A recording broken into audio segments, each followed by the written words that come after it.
E por que apareceu isso? Parece que eu nem fala, viu? Que toda semana eu arranjo uma confusão com essas transmissões. Agora o meu computador eu abro outro, porque esse aqui só quem está falando é que aparece. E aqui a gente tem uma combinação da câmera ficar aberta para, né, a gente parecer uma sala de aula de verdade, né? E também com aquela ideia que não é possível ter em 2 lugares ao mesmo tempo. Então, a gente está nesse exercício. E aí eu tenho que abrir outro computador para conseguir ver todo mundo.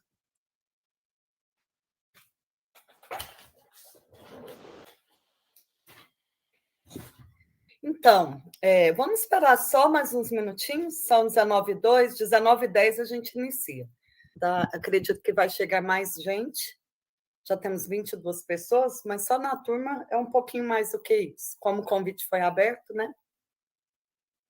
Bem-vinda aí aos convidados externos, né, que aceitaram o convite. Aqui, Ale, tem gente de todo o Brasil, mas é uma disciplina do mestrado em saúde coletiva da UFG, e a gente abriu, né, para quem tivesse interessado, e como foi no formato online, apareceu muita gente, e está sendo uma riqueza de trocas, né, com pessoas do Sul, do Norte, do Nordeste, e de várias profissões, né, várias áreas de saber também.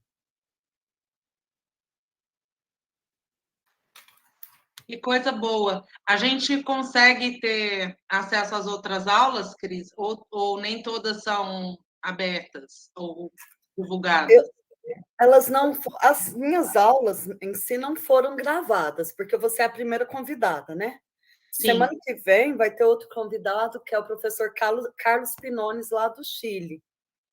E também pretendemos gravar. Mas eu vou te colocar no Google Class, que a gente tem, para você ter um acesso do que rolou, do que está acontecendo, as atividades que eles fizeram, os mapas. Maravilha. Eu falo isso porque eu venho também de uma escola que tem um programa de pós-graduação, né, que é a Escola Politécnica de Saúde Joaquim Venâncio, da Fiocruz, e a gente tem um mestrado profissional em educação profissional em saúde. E é um grupo de trabalho, o grupo da Escola Politécnica, do laboratório ao qual eu pertenço, que é o LATEPS, que é o Laboratório do Trabalho e da Educação Profissional em Saúde, que está com uma expectativa grande da gente estreitar esse contato e continuar podendo, além de debater os temas comuns, né, fazer projeto junto e envolver os alunos também, as alunas. E tomara que a gente Nossa, consiga. a gente é música nos ouvidos, porque vocês sempre são nossa referência, né? Vocês são bem organizados. Toda vez que eu participo de alguma atividade que vocês estão envolvidos, eu falo, nossa, meu olho brilha, porque é um grupo que tem, não são muitos grupos, né, com esse referencial no Brasil, e aí sempre a gente está partindo de leituras, né, de caminhadas aí com vocês. Então, a gente fica muito grato. Se a gente puder estreitar, vai ser muita felicidade mesmo. Vai ser muito bom. Está chegando mais gente. Aí, pessoal, se vocês quiserem, que não vai dar tempo de todo mundo se apresentar, e escrevendo aqui do lado, da onde vocês são, o interesse, aqui no. A gente vai começar às 19h10, estou esperando mais um pouquinho mais gente chegar. E se vocês puderem, escrevendo aí do lado nas mensagens, da onde vocês estão vindo, para a gente ter uma noção também. Enquanto isso, eu vou perguntar também, a minha voz está chegando direito aí para vocês? Está com muita interferência de barulho? Eu estou com o ventilador ligado aqui, acho que eu vou desligar. Para mim está ótimo, muito bom. Não está tendo interferência, não. Se você quiser deixar o ventilador ligado, tá bom.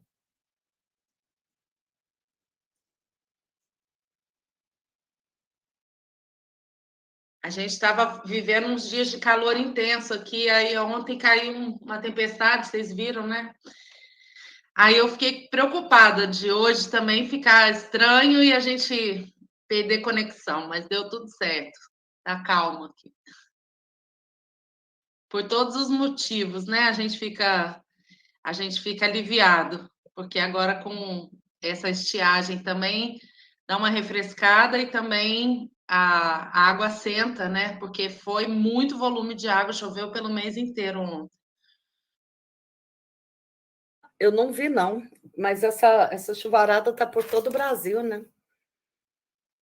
E aí, como é que tá? Em Goiás? Agora melhorou, mas aqui choveu também como nunca choveu antes. Teve alguns problemas também.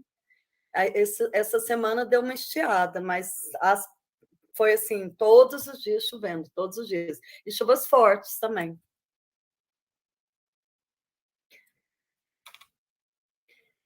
O pessoal tá tímido, ninguém quis se apresentar aqui no Mensa. Eu já estou super curiosa para saber de onde que esse povo é, um monte de nome desconhecido.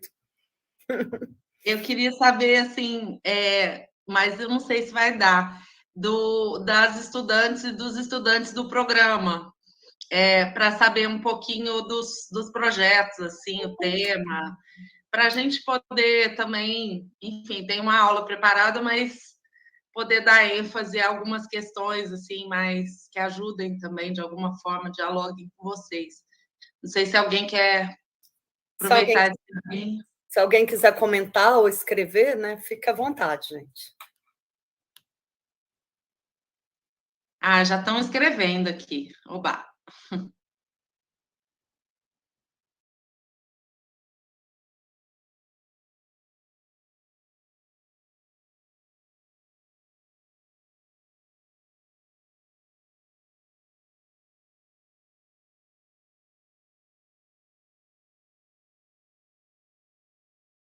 Muitas pessoas que vieram para a disciplina, eles vieram mesmo muito focado na formação. Então, tem pesquisadores mesmo de formação na residência, de educação permanente, principalmente, não tantos do mestrado. Nós temos o GEPETS, né, que é o Grupo de Estudos, Educação, Trabalho e Saúde, e aí aqui tem várias pessoas que não é da disciplina, mas é do GEPETS, e tem gente que analisou a formação na nutrição, a partir dessa perspectiva da pedagogia histórico-crítica. A Cristiane Pimenta, que está aqui, já qualificou recentemente, analisou a residência multiprofissional, também, né, buscando um olhar mais crítico, saindo dessa perspectiva, né, de metodologias ativas apenas como transformadora, mas buscando alguns referenciais que se aproximam mais dos autores marxistas. Então, assim, o meu grupo, no geral, eles pesquisam formação na medicina, na enfermagem, na nutrição, na fisioterapia, na odonto, em PPCs, tentando entender se a lógica está voltada para a saúde, se tem uma formação com relação à saúde coletiva ou não.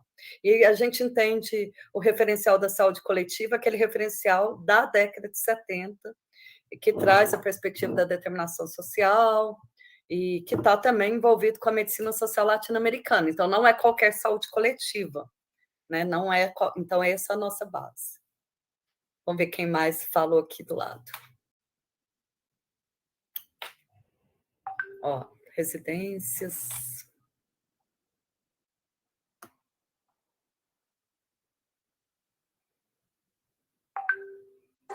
O link do YouTube que a colega postou no chat está funcionando maravilhosamente. Abri aqui no meu celular, está ótimo. Legal, então. Então, estamos on, como se diz.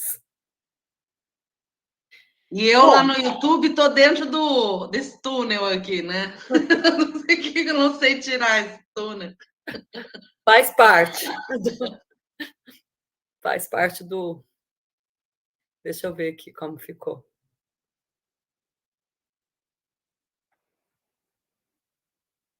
No YouTube não está aparecendo o halo, não. Pelo menos eu não estou vendo, não, está no aumento menor. Mas então tá ótimo. Pelo menos no YouTube eu não estou no camafeu da minha avó, né? Parece que eu estou. Então tá ótimo. Pelo menos no YouTube eu não estou no camafeu da minha avó, né? Parece que eu estou. Então tá ótimo. Pelo menos no... Tá dando... Vocês estão ouvindo também eco? A culpa foi minha, que eu fiquei curiosa e fui lá ver se a gente estava muito feia. Ai, já desliguei. Então, Yali, a palavra é sua, então, pode começar, e aí você conduz do jeito que você considerar melhor. Então, só para introduzir novamente, é um prazer tê-la aqui, e ter todos vocês aí que estão destinando um tempo para esse debate, que eu considero muito relevante, né? Discutir as questões do neoliberalismo, do modelo de produção capitalista, e a formação, né? Sair dessa discussão de formação que pouco... Muita, assim, na maioria das produções que a gente vê, ela não dialoga, né, com o modo de produção. Então, acho que isso é muito importante. A disciplina tem esse desafio, porque a disciplina chama Formação em Saúde a partir da perspectiva da determinação social, né? Então, hoje é muito importante o que a gente vai trazer. E aí, olha, eu peço até que...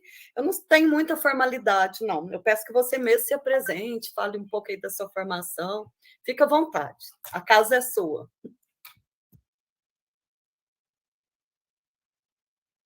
Eu estava tentando colocar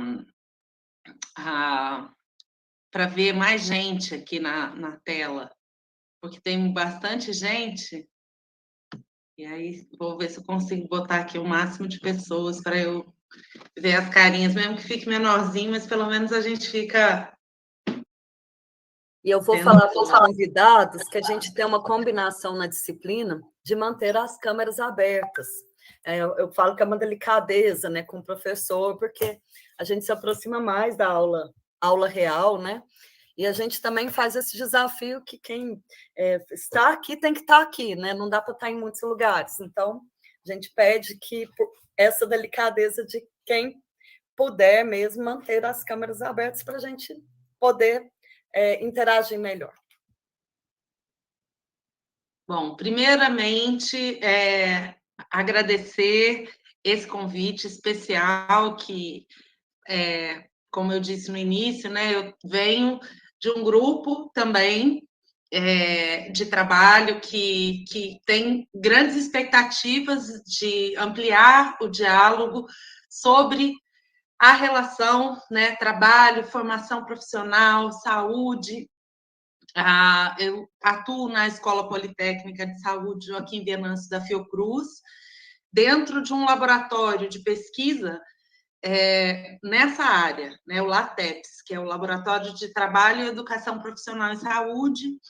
É uma unidade da Fiocruz, essa escola. E ela é voltada para a formação de trabalhadores do SUS, é voltada para a formação técnica de nível médio, integrada, ou politécnica, melhor dizendo. A gente carrega essa utopia, né, de uma formação humanista para os futuros técnicos em saúde. E a gente tem também uma pós-graduação, um mestrado profissional em educação profissional em saúde. Então, através de tudo isso, a gente sempre está se propondo a ampliar o debate, a discussão, além de colocar também nossos estudos e nossas pesquisas para jogo, né? Para todo mundo pensar junto, para a gente construir o conhecimento de uma forma mais participativa e significativa, né, para todos nós. E esse convite para essa aula, ele foi uma provocação para mim, de certa forma, porque, embora sejam temas que eu venho trabalhando já há bastante tempo, eu voltei a ler textos que me levaram, inclusive, assim, a querer ficar lá na Fiocruz, a querer seguir com esse trabalho. E eu estou me baseando tanto nesse capítulo do Júlio Lima, que a professora Cristiane passou para vocês, né, junto com o link e tudo, que é o capítulo 9 do livro Na Corda Bamba de Sombrinha, A Saúde no Fio da História, que foi uma parceria entre 2 observatórios, da rede de observatórios de recursos humanos na saúde, é assim que foi nomeado, né, foi nomeada essa rede. O Observatório História e Saúde, da Casa de Oswaldo Cruz, lá também da Fiocruz, outra unidade da Fiocruz, e o nosso Observatório dos Técnicos em Saúde. E a gente construiu esse livro pensando que ele pudesse ser um material assim instigante para os estudantes, por conter bastante referências imagéticas. Ele tem também um material de apoio chama Cantos, Contos e Imagens, puxando mais alguns fios dessa história. Também está nesse link aí. Que é um material que tem poesia, ele busca relacionar também outras imagens e fazer propostas de interação, né, dos conteúdos com também uma reflexão a partir de outros referenciais que não só acadêmicos.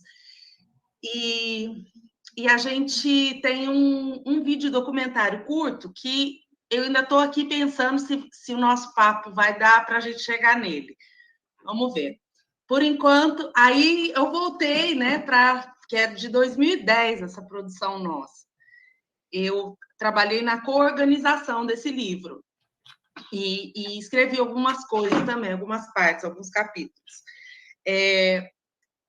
Mas aí voltei mais atrás ainda, que foi o relatório do projeto Memória da Educação Profissional em Saúde, que foi o primeiro projeto que eu atuei, que eu era bolsista do LATEX, desse laboratório, e fui entrevistar muitas pessoas dessa área, que eu sou da área de História.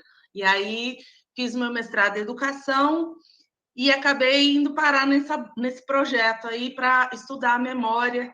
Então, a gente entrevistou muitas pessoas, tal, contar essa história, né, a partir dos relatos das pessoas que viveram esse processo de construção de uma educação profissional em saúde no Brasil.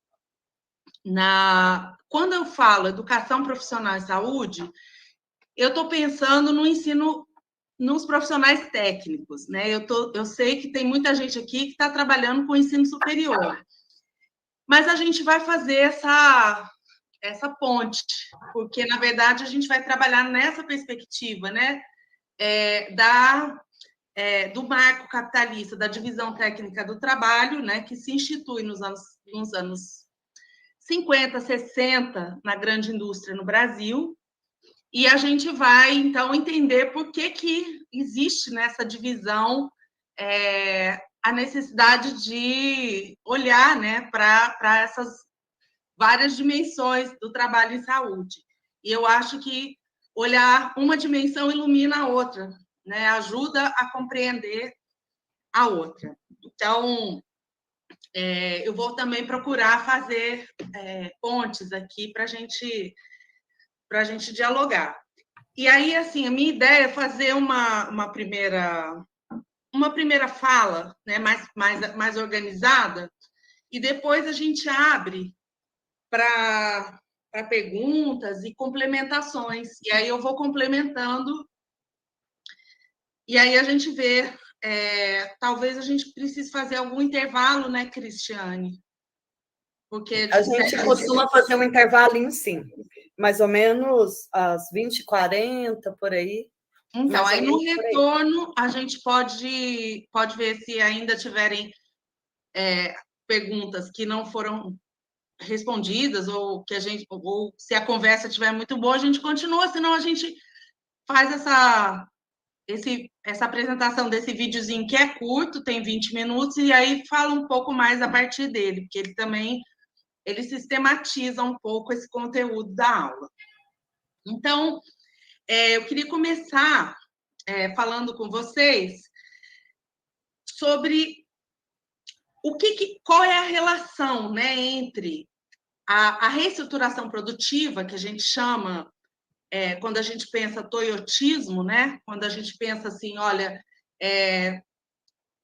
o mundo do trabalho, né, era dinamizado num capitalismo, né, no capitalismo central, e também no Brasil, né, em países como o nosso, de capitalismo independente, até um determinado momento, era dinamizado por uma forma de organização do trabalho, que é a forma que é chamada, né, de Fordismo, de Taylorismo, Fordismo, né, a linha de montagem, a imagem do Chaplin, né, apertando o parafuso, e esse modo de organizar a produção industrial, ele, na verdade, também pode ser visto, né, e é visto por autores como Gramsci, por exemplo, Antônio Gramsci, né, que é o autor italiano do início do século XX, esse processo é visto como uma dimensão de um momento histórico em que outras dimensões também sofrem influência e influenciam esse processo. Então, o americanismo, que ele chamava, né? Ele tem um texto famoso chamado Americanismo e Fordismo. Ele explica um pouco como que uma dimensão política também reveste esse modo de produção mais da economia, né? Ou dos produtos, né? E rege também as relações sociais. Então, era um momento em que se exigia do trabalhador determinadas características e determinadas adaptações, que o Gramsci fala, psicofísicas, para se adequar àquele trabalho. Imagina, a gente hoje que está treinado de outra forma, por outro contexto histórico, a gente não sei se aguentava ficar lá na linha de montagem, né? Mas a gente teria que passar por um processo de adaptação também, psicofísica, para dar conta daquele modo de organização mesmo, técnica do trabalho. Só que na saúde, tudo é um pouco diferente, porque a gente não produz produtos, assim, a princípio. Claro, tem lá também a indústria, né, farmacêutica, tem a indústria, os laboratórios, né, que produzem diagnóstico, a gente pode até pensar isso, né? Os exames, os laudos, tudo isso faz parte também de uma dinâmica que até se assemelha mais, né? Mas se a gente pensar na ponta, né, na assistência, na atenção à saúde, o que é produzido, né, deveria ser, né, bem-estar, né, saúde, né, a finalidade, né? Não deveria ser a quantidade, não deveria ser mensurada como quantidade de exames, quantidade de Papa Nicolau, também, mas não só, né? Principalmente a produção do cuidado e a produção da própria saúde da coletividade, né? Individual e coletiva, né? Mas a gente pode estabelecer um paralelo entre um momento histórico em que o Brasil acelerou o seu processo de industrialização e modernização também da agricultura, né, que foi os anos 60, 1960. Então, já a segunda metade do século XX. Isso provoca, gradativamente, a expulsão, né, de um contingente muito grande de pessoas que sai do campo para se deslocar, né, para os centros urbanos em busca de trabalho, porque as máquinas vão substituindo essa força de trabalho, e esses trabalhadores, então, vão habitar os locais periféricos desses grandes centros urbanos, porque é onde eles vão conseguir moradia. Enfim, a gente conhece um pouco essa história, né? É um momento em que esses trabalhadores possuem baixa qualificação para exercer trabalhos nesses grandes centros urbanos, da forma como já passa a ser exigido. Então, eles não vão conseguir ter uma remuneração adequada, né? E as condições de saúde deles também, devido à falta de políticas de integração, né, para essa população, a gente sabe que vão se agravando também. Mas nos anos 60, há uma necessidade de melhoria das condições de saúde desses trabalhadores, vistos como um reforço à capacidade produtiva. né? Então, tudo isso vai, na verdade, levar a um fortalecimento de um modelo médico-assistencial privatista. Eu não sei se vocês já ouviram falar das primeiras formas de assistência à saúde dos trabalhadores de fábrica. O primeiro chamava policlínica. Ficava na Volkswagen. Então, a primeira, vamos dizer assim, clínica privada que atendia trabalhadores de empresa, né, fazia esse cuidado à saúde, tanto aos trabalhadores quanto às suas famílias, foi essa policlínica da Volkswagen, mais ou menos nesse período, final dos anos, já na ditadura militar, já nos anos 60, avançado. Esse modelo médico-assistencial privatista vai ganhar fôlego ao longo do período da ditadura militar. E ele vai atuar, é interessante pensar isso, né? A Cecília Donângelo, que é uma autora também de referência da saúde coletiva, nessa perspectiva que a Cristiane estava trazendo, ela fala, é uma medicina que é uma saúde que passa a ser pensada sobre o corpo do trabalhador e não mais sobre a própria mercadoria. Porque até então, né, vamos dizer assim, o cuidado em saúde era para que você preservasse os grandes centros urbanos das grandes epidemias e a dificuldade de circulação de mercadorias e tudo mais, né, garantisse que os portos estivessem desinfectados, né? E aí, nesse momento, já não, você tem um outro viés, que é esse viés sobre o corpo do trabalhador e da trabalhadora. E o hospital, ele vai ficar sendo cada vez mais, né? Ele vai se modernizando, né? E ele vai sendo incrementado, né, com as novas tecnologias materiais, novos equipamentos. E, ao mesmo tempo, a gente vai vendo, então, que há cada vez mais um processo de assalariamento da força de trabalho médico, né? Isso também é bastante ressaltado pela Cecília Donângelo na tese dela, né? Tanto na dissertação de mestrado quanto na tese de doutorado, e um aprofundamento da divisão técnica do trabalho em saúde. O que isso significa? O médico assalariado, cada vez mais especialista, ele precisa, ele não exerce mais a clínica, ele não olha mais para o ser humano que está diante dele para dar um diagnóstico. Ele precisa primeiro, ele vai precisar pedir exames, né? Algo que a gente vê que hoje isso nem se imagina o que seria diferente disso, né? Mas ele vai precisar de testes laboratoriais. Então, os serviços diagnósticos, tudo isso vai complexificando o trabalho dele. Por outro lado, ele passa a ser contratado, já não é mais autônomo, profissional liberal. Então, cada vez mais, ele vai sendo essa figura de autoridade, mas mediado por outros serviços que ele vai passar a depender.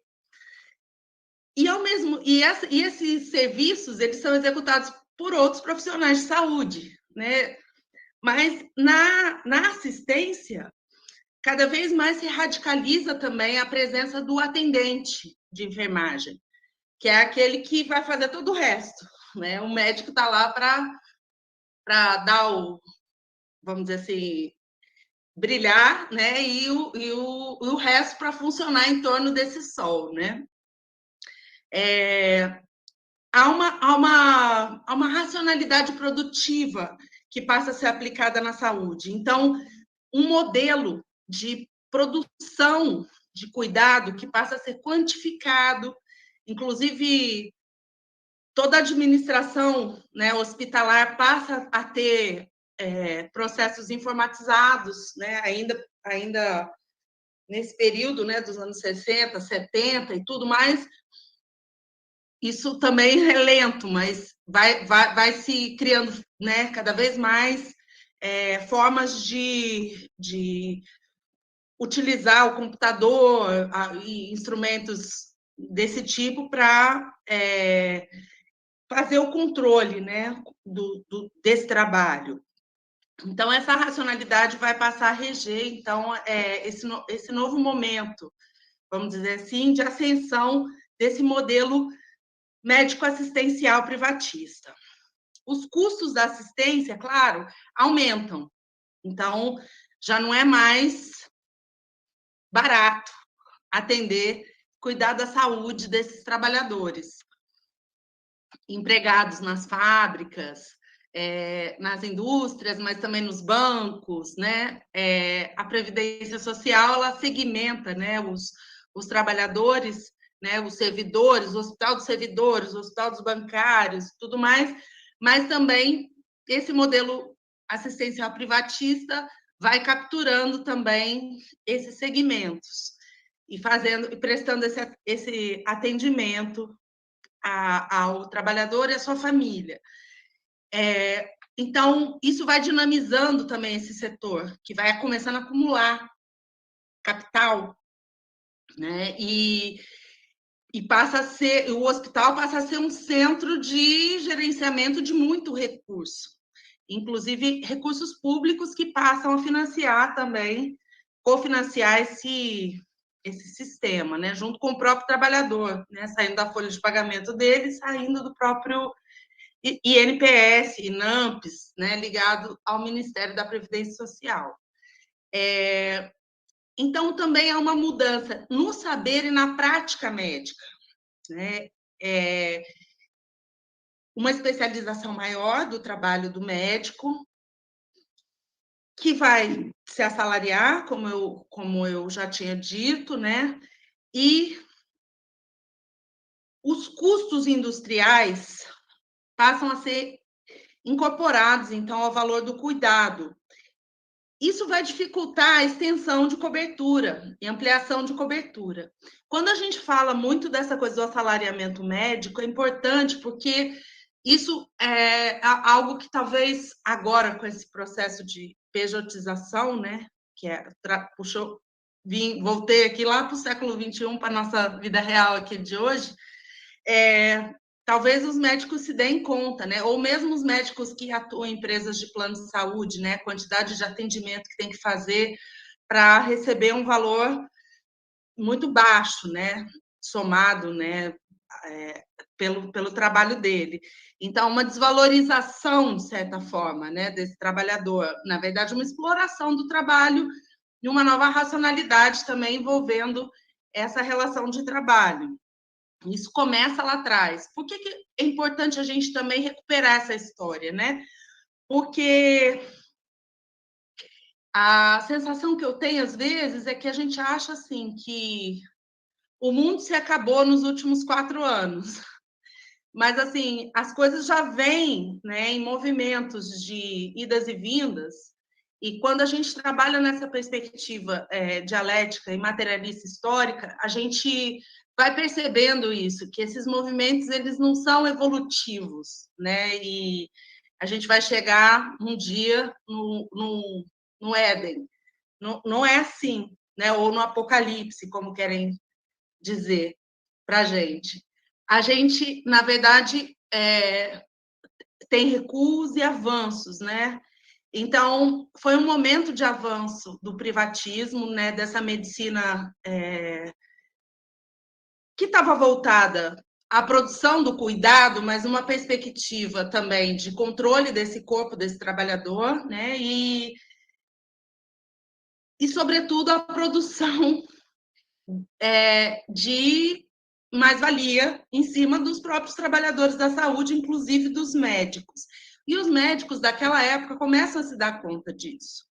Tanto é que uma parte significativa do movimento da reforma sanitária vai ser uma luta desses médicos residentes, desses grupos que estão vendo isso, e que estão vendo assim, olha, isso daí não está sendo legal com a gente. e começam a se identificar com a classe trabalhadora. Ó, essa relação de trabalho não é justa.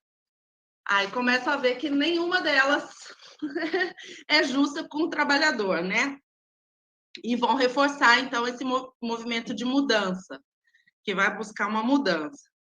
Bom, então, eu estava dizendo que é um modelo caro que dificulta a extensão de cobertura e a ampliação da prestação dos serviços.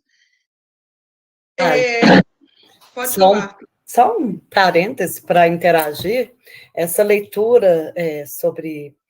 a gente começou, né, com uma discussão sobre a profissionalização a partir da Revolução Industrial. E a gente usou o Rogério Gomes Miranda, então ele traz bem essa discussão, só para falar que a gente está mais ou menos... eu acho que assim, é muito bom que fica tipo um resgate, né, que mostra a fase liberal, e depois vem essa fase, né, da qual boa parte ainda dos profissionais não tem ideia que é classe trabalhadora, né? Ainda acho que é muito importante, só para dialogar um pouquinho. Acha que é uma casta, né, superior aí, sei lá. A gente precisa entender isso para pensar por que também não foi o SUS que inventou a extensão de cobertura no Brasil, foi o regime militar. Isso era um problema enorme, porque havia um aumento de tensão social enorme, no momento em que o milagre econômico também, que era o nome, né, do crescimento econômico com base eu não sei se vocês se lembram dessa aula de história, né, mas nos empréstimos externos, né, no endividamento externo do país, tudo isso, financiamento norte-americano, o milagre econômico chega ao fim e os militares, né, criam um projeto, né, um plano, que é o segundo Plano Nacional de Desenvolvimento, que é em 1975, ano que eu nasci, e vai até 79. Então, esse é o ano, já é o período considerado do fim do milagre econômico, em que eles propõem saúde e educação, ampliação de acesso. Então, aquela migração da população do campo, né, que até os anos 70 você tem no IBGE uma estatística de 50% da população brasileira vivendo no campo, 50% vivendo na zona rural. Esse êxodo para grandes cidades, ele é muito rápido a partir dos anos 70.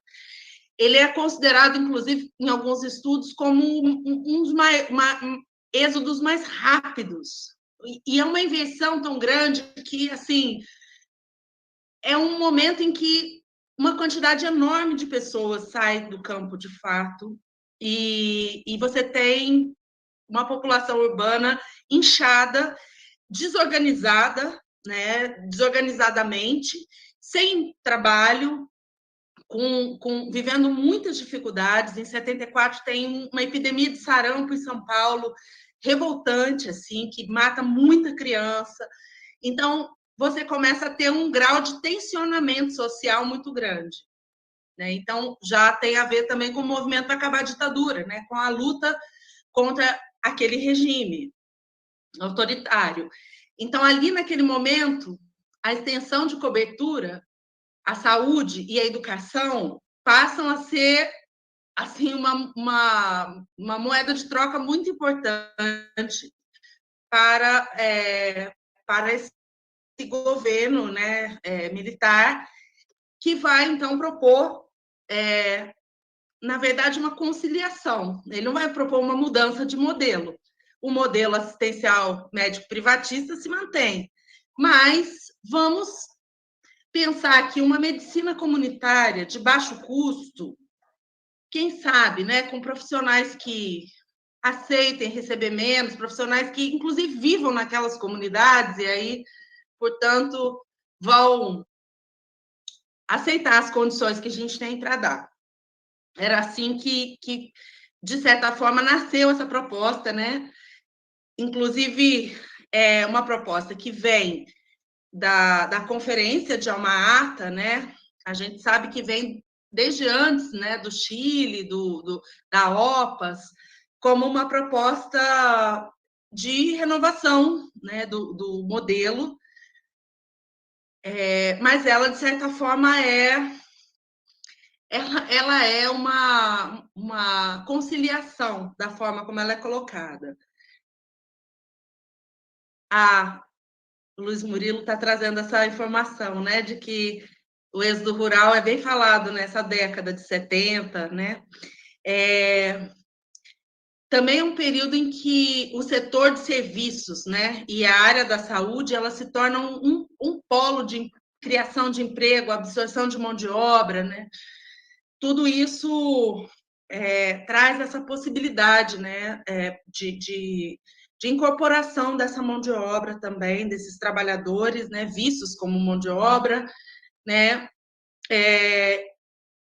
cuja formação, a gente pode dizer que até talvez esse período de estruturação do movimento sanitário, mas ainda no bojo da ditadura, ainda a formação é pensada como treinamento em serviço, né? Então, o trabalhador, que não é o médico, qualquer outro, a enfermagem, talvez, mas poucos cursos de enfermagem ainda no Brasil. Então, o maior contingente de trabalhadores e trabalhadoras eram de nível médio e elementar.